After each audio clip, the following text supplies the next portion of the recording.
Halo guys, Assalamualaikum warahmatullahi wabarakatuh. Kenalin, aku Cynthia. Pada kesempatan kali ini, aku ingin berbagi informasi nih buat teman-teman semua seputar persyaratan penerbangan domestik pada era new normal ini. Nah, informasi yang aku berikan adalah berdasarkan dari pengalaman aku yang kemarin sempat melakukan penerbangan dari Bandara Internasional Minangkabau ke Bandara Soekarno-Hatta. So, if you guys wanna know, please keep on watching. Well, aku bakal bikin video ini kayak storytelling aja, dimana kemarin aku sempat melakukan penerbangan pada tanggal 5 Juli 2020 dari Bandara Internasional Minangkabau ke Bandara Soekarno-Hatta.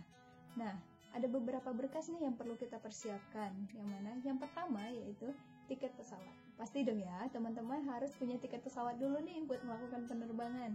Dan tiket pesawat saat ini sudah dapat diakses melalui aplikasi ataupun melalui travel agent. Nah, selanjutnya yang kedua yaitu ada beberapa berkas-berkas yang perlu teman-teman bawa. Yang pertama yaitu kartu identitas, seperti penerbangan biasanya. Dan yang selanjutnya yaitu teman-teman perlu menyiapkan surat-surat yang membuktikan bahwa teman-teman semua bebas dari COVID-19. Nah, surat ini dapat berupa hasil PCR test ataupun hasil rapid test yang dikeluarkan oleh rumah sakit. Apabila di daerah teman-teman tidak ada rumah sakit, puskesmas, atau bagian lembaga kesehatan lainnya yang menyediakan rapid test ataupun PCR test, teman-teman dapat menggunakan surat keterangan bebas influenza yang dikeluarkan oleh puskesmas ataupun rumah sakit terdekat.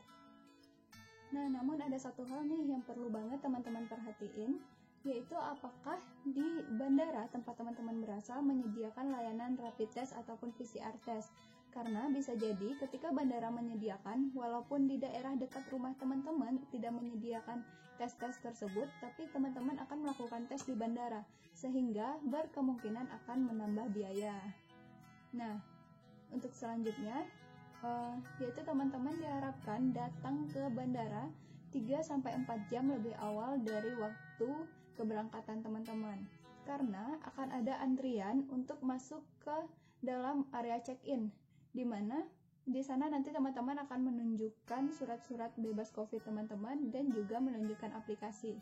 Nah, adapun aplikasi yang harus teman-teman download adalah eHAG Indonesia. Nanti aku bakal taruh aplikasinya di sini. Dan nanti aku bakal taruh juga link di mana teman-teman bisa dapat informasi cara-cara penggunaan dari aplikasi ini. Nah, sekilas informasi aja, aplikasi ini berfungsi untuk mendata identitas diri teman-teman, tujuan keberangkatan teman-teman, dan kondisi teman-teman pada saat keberangkatan. Jadi ini kayak tes mandiri gitu, untuk menjaga teman-teman dan juga nanti akan ditunjukkan pada saat teman-teman tiba di bandara tujuan. Nah, selanjutnya hal yang perlu banget teman-teman patuhin yaitu untuk mematuhi protokol kesehatan. Karena protokol kesehatan ini tidak hanya berfungsi untuk diri teman-teman sendiri, tapi juga berfungsi untuk lingkungan teman-teman ataupun orang di sekitar. Karena virus ini kita tidak pernah tahu dia ada di mana, apakah ada di kursi dan di mana-mana, sehingga aku saranin banget teman-teman tetap membawa hand sanitizer, walaupun yang sangat diwajibkan adalah penggunaan masker. Tapi menurut aku teman-teman harus sediakan hand sanitizer itu di dalam tasnya, karena kita bakalan sering banget itu megang-megang masker, perbaikin masker, ataupun perbaikin kacamata. Mungkin kita tidak pernah tahu apakah tangan kita telah menyentuh virus tersebut ataupun tidak. Jadi jika teman-teman selalu membawa hand sanitizer, seenggaknya kalau mau menyentuh bagian wajah, kalau terpaksa banget berasa harus menyentuh bagian wajah, teman-teman bisa semprot dulu hand sanitizer-nya.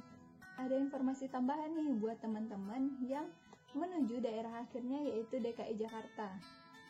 Jadi teman-teman wajib banget download aplikasi ini, yaitu aplikasi Jaki. Aku bakal taruh aplikasinya di sini, foto aplikasinya. Dan nanti teman-teman bakalan mengisi data diri dan juga melakukan tes melalui aplikasi tersebut. Tes ini kayak tes mandiri gitu untuk mendeteksi apakah teman-teman mengalami gejala COVID-19 ataupun tidak. Nah, diharapkan banget teman-teman mengisi ini harus sejujur-jujurnya. Bukan diharapkan, tapi wajib mengisi sejujur-jujurnya, karena ini penting buat diri teman-teman dan juga penting buat lingkungan teman-teman semua. Nah, jadi nanti di aplikasi ini teman-teman akan melakukan tes yang disebut dengan CLM, Corona Likelihood Metric. Nah, Melalui aplikasi ini nanti akan ada pantauan tentang kondisi teman-teman, ada tanggal teman-teman datang dan lain sebagainya. Nanti aku juga bakal taruh di description box tentang link dimana cara melakukan tes CLM di Jaki ini. Nah, selanjutnya untuk SIKM, untuk saat ini SIKM sudah tidak diperlukan lagi untuk memasuki wilayah DKI Jakarta karena telah ditetapkan oleh pemerintah semenjak tanggal 14 Juli 2020 kemarin. Nah, jadi teman-teman sudah lebih mudah nih melakukan penerbangan, tapi wajib banget untuk patuhin protokol kesehatan yang telah ditetapkan oleh pemerintah. Karena itu bukan untuk diri kita sendiri, bukan untuk kepentingan pribadi, tapi ini untuk kepentingan kita bersama, untuk menjaga kesehatan kita dan juga untuk menjaga lingkungan kita, agar COVID-19 ini tidak menyebar makin parah. Nah, mungkin itu aja nih persyaratan yang wajib teman-teman punya untuk melakukan penerbangan di era new normal ini. Selanjutnya aku mau share sedikit tentang pengalaman aku kemarin. Aku lumayan shock saat aku tiba di Bandara Soekarno-Hatta, karena nanti teman-teman bakal jalannya lumayan jauh dan nanti akan ada cabang 2 untuk teman-teman yang dipisah, teman-teman yang ke daerah tujuan akhir DKI Jakarta dan non DKI Jakarta. Untuk saat ini karena sudah tidak memerlukan SIKM, aku nggak tahu pasti ya sebenarnya, tapi kayaknya bakalan masih dipisah karena untuk yang wilayah DKI Jakarta tetap wajib untuk melakukan tes yang CLM yang di Jaki tadi. Yang bikin aku shock pas nyampe di Soekarno-Hatta adalah Damri.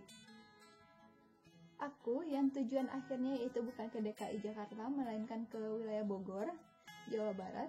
Aku biasanya naik Damri itu dengan harga untuk Damri biasa yaitu Rp55.000 dan untuk Damri eksekutif sekitar Rp75.000. Bener gak sih? Tapi yang aku lumayan shock saat kemarin datang itu karena nominalnya lumayan gede. Itu hampir 2 kali lipat karena menjadi Rp120.000.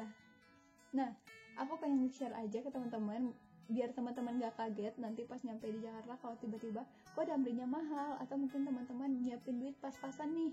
Nah, aku pengen kasih tahu bahwa kemungkinan ke semua daerah kayak gitu ini kayaknya disebabkan oleh faktor orang yang naik pun berkurang dari biasanya, dan juga kita nggak boleh duduk di satu baris bangku itu berdua. Jadi seolah-olah kita itu membeli 2 bangku sekaligus, makanya harganya juga naik tinggi. Jadi ya itu aja sih yang mau aku cerita. So guys, mungkin itu aja untuk video aku kali ini.